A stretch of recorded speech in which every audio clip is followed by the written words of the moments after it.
साथियों नमस्कार, हरिओम।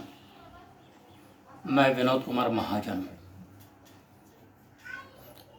आज आप सभी को एक महत्वपूर्ण विषय पर अवगत कराना चाहता हूं। आज जो संपूर्ण देश में और विदेश में जो अराजकता फैल गई है या जानबूझकर फैलाई जा रही है, इसको नैरेटिव बोलते हैं। नैरेटिव मतलब सच का झूठ कर दिखाना और झूठ का सच कर दिखाना और सत्य को बदनाम करना, सत्य को परेशान करना, इसको ही नैरेटिव कहते हैं। तो ये 4 दिन का खेल होता है नैरेटिव का।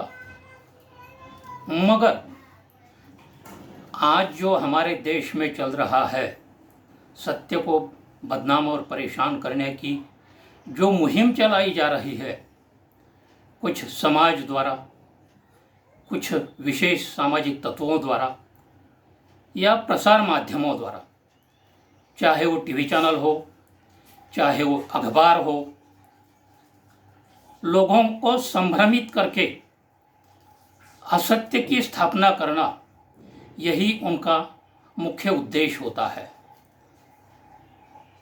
तो इसका हल क्या है, इसकी तोड़ क्या है? इसके लिए सबसे पहले हमें जड़ तक पहुंचना होगा। जड़ यह है कि जो भी ऐसे झूठे लोग हैं जो सत्य को परेशान कर रहे हैं, बदनाम कर रहे हैं, उनके खिलाफ सख्त से सख्त कानून बनाना और तुरंत कानून बनाना। और जो भी राष्ट्रद्रोही शक्तियां है, जो भी राष्ट्रद्रोही तत्व है, जो भी सत्य को परेशान और बदनाम करने वाली सामाजिक कुरीतियां है, उनको तुरंत उठाकर जेल में बंद कर देना। इसलिए सख्त कानून बनना और वही तुरंत कानून बनना बहुत जरूरी है।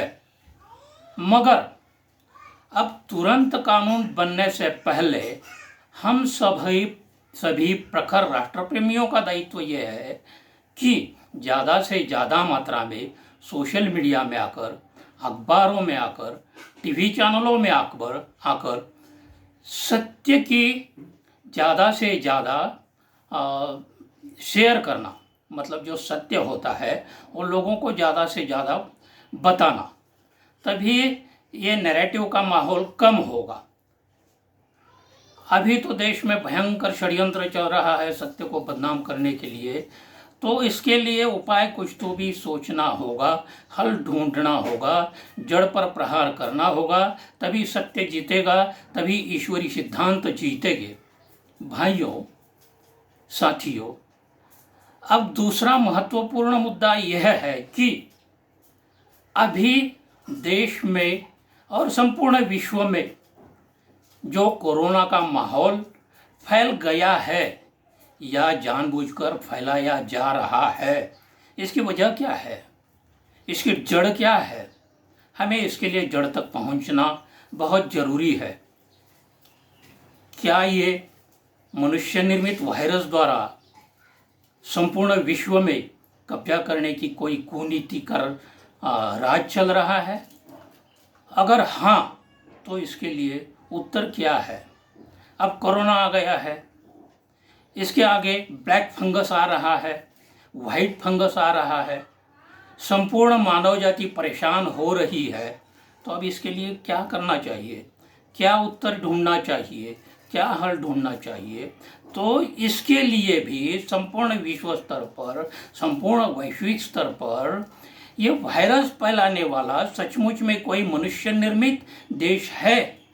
सचमुच में ये वायरस मनुष्य निर्मित है या नैसर्गिक है? इसकी जांच होनी चाहिए। अभी इस वायरस फैलाने वाले का देश का नाम संपूर्ण विश्व में गूंज रहा है। मतलब संपूर्ण विश्व एक देश की ओर बहुत आशंका से देख रहा है कि ये वायरस जानबूझकर फैलाया जा रहा है। मैं आप सभी को ये नम्र निवेदन करता हूँ कि अगर कोरोना के बाद और कोई जहरीला वायरस फैल जाएगा या जानबूझकर फैलाया जाएगा या हवा में ऐसा वायरस फैलाया जाएगा तो इसकी तोड़ क्या है?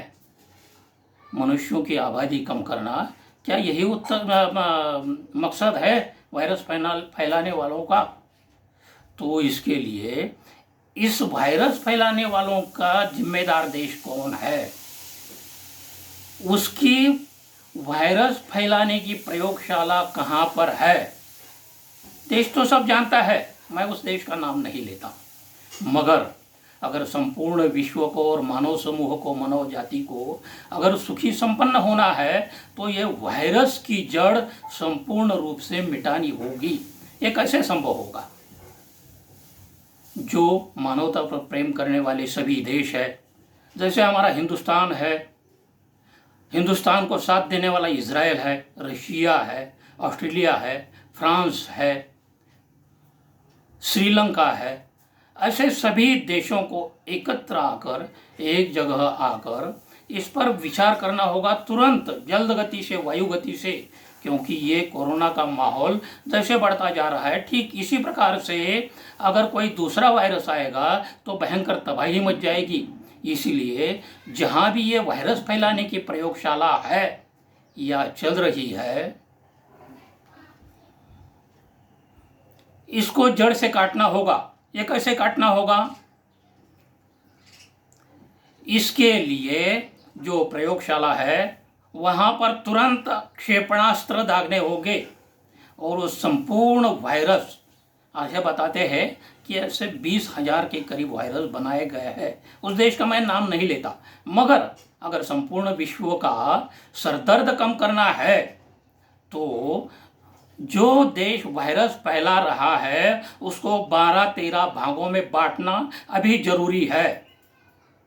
दूसरा एक पड़ोसी देश है, हमारा पड़ोसी मुल्क है, आज़ादी के बाद हमारे देश को बहुत परेशान कर रहा है, बहुत परेशानियां हमारे देश में पैदा कर रहा है, हमारे देश में बहुत से राष्ट्रद्रोही निर्माण कर रहा है जो उन देशों को सहायता करके हमारे ही देश में तबाही लाने का सपना देख रहे हैं। तो ये जो दो देश है मिलकर काम कर रहे हैं संपूर्ण विश्व में तबाही फैलाने का, उन दो देशों का संपूर्ण रूप से जड़ से प्रहार कर कर उनका बंदोबस्त करना चाहिए। तभी ये विश्व में फैला हुआ अराजक, विश्व की अशांति समाप्त हो जाएगी, नहीं तो भयंकर कहर मचेगा। भाइयों, साथियों, ये जो दो देश है इनके नाम आप जानते हैं, मैं मेरे मुंह से नामों का नहीं लेना चाहता हूँ। ये दो देशों को जब तक खंडित नहीं किया जाता है, एक छोटा देश है उसको 5-6 भागों में और जो बड़ा देश है उसको 12-13 भागों में, जब तक खंडित नहीं किया जाता है तब तक विश्व पर मंडराने वाला ये संकट, ये वायरस का संकट समाप्त नहीं होगा। तो इसीलिए मैं मोदी जी से नम्र निवेदन एवं आह्वान करता हूँ कि तुरंत इस पर एक्शन लिया जाए। संपूर्ण विश्व के शांतिप्रिय देशों को एकत्र करके एक जगह पर लाकर इस जड़ का हल निकालना होगा और जो देश ऐसे कटकारस्थान कर रहे हैं उनका बंदोबस्त पूरी तरीके से करना होगा। ये समय की मांग है, ये समय की ज़रूरत है, तभी संपूर्ण विश्व बचेगा, तभी संपूर्ण मानव जाति बचेगी, तभी संपूर्ण ईश्वरीय सिद्धांत बचेंगे। मैं आप सभी को यही नम्र निवेदन करता हूं कि ये मेरा मैसेज जल्द से जल्द मोदी जी और संपूर्ण विश्व में फैले हुए अनेक राष्ट्रों के प्रमुख उन तक पहुंचाया जाएगा, ऐसी आशा करता हूं। नमस्कार, हरि ओम, जय श्री राम।